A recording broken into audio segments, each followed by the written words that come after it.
नमस्कार दोस्तों, मैं doctor Akhilesh Sharma, plastic cosmetic and laser surgeon, आपके सामने अभिषेक हॉस्पिटल से एक बार फिर उपस्थित हो रहा हूँ। जैसा कि आप जानते हैं कि अभिषेक हॉस्पिटल राजस्थान का पहला सेंटर है जहाँ पे हमने सबसे पहले लेजर स्टार्ट की और आज की तारीख में सबसे ज़्यादा लेजर इंस्ट्रूमेंट्स हमारे पास हैं। हर तरह के लेज़र, चाहे वो पल्स डाई लेज़र हो, चाहे वो क्यू स्विच लेज़र हो, चाहे 3-4 मशीन हेयर रिमूवल की हो, और एक्ने स्कार्स के लिए निडल आरएफ हो या CO2 फ्रैक्शनल लेज़र हो। तो आज हम बात करेंगे एक्ने स्कार्स के लिए। एक्ने क्यों होते हैं, एक्ने हो जाए तो हमें क्या करना चाहिए, इस बारे में मैंने पहले भी बताया, पर मैं शॉर्ट में एक बार आपको बताना चाहूँगा।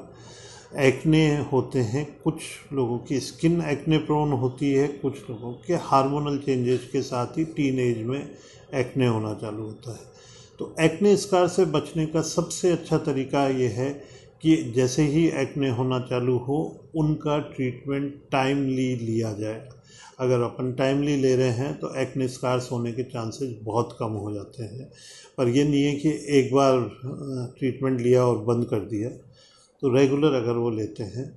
फिर दूसरा चीज़ आ जाती है एक्ने होने या पिंपल्स होने या मुहासे होने के बाद वहाँ पे डार्क पैचेज हो जाते हैं जिन्हें पिगमेंटेड वो कहते हैं।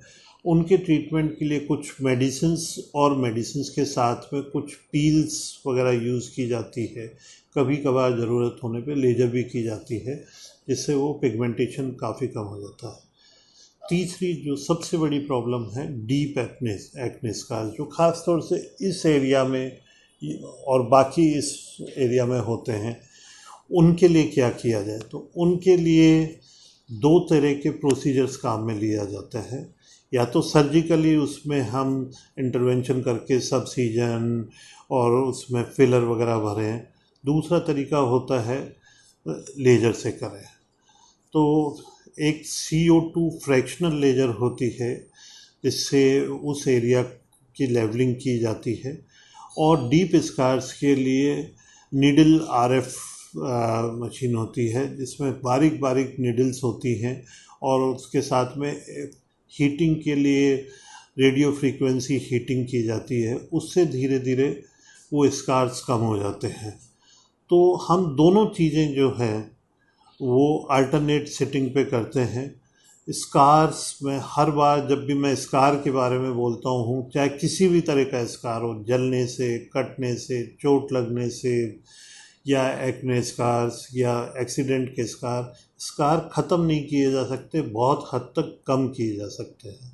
तो जैसे एक्ने स्कार्स हैं तो नंबर ऑफ़ एक्ने स्कार्स उतने रहेंगे, पर वो विजिबिलिटी उनकी कम हो जाएगी, उनकी डेप्थ कम हो जाएगी, स्किन का रिजुवनेशन हो जाएगा, ग्लो बहुत बढ़ जाएगी। तो ऑलमोस्ट 80 to 90% अपने को रिलीफ मिल जाता है। ये लंबी सिटिंग्स होती हैं, हर महीने में या 21 दिन में सिटिंग्स करानी होती है। आप अपॉइंटमेंट लेके सुबह 10 से 5 या संडे को 10 से 1 के बीच में अपॉइंटमेंट लेके एक्ने स्कार्स के लिए आ सकते हैं। यदि आपको एक्ने या किसी और तरह के स्कार्स की प्रॉब्लम है और जिसमें आप लेजर से ट्रीटमेंट कराना चाहते हैं, तो कभी भी टाइम लेके पधारें। नमस्कार।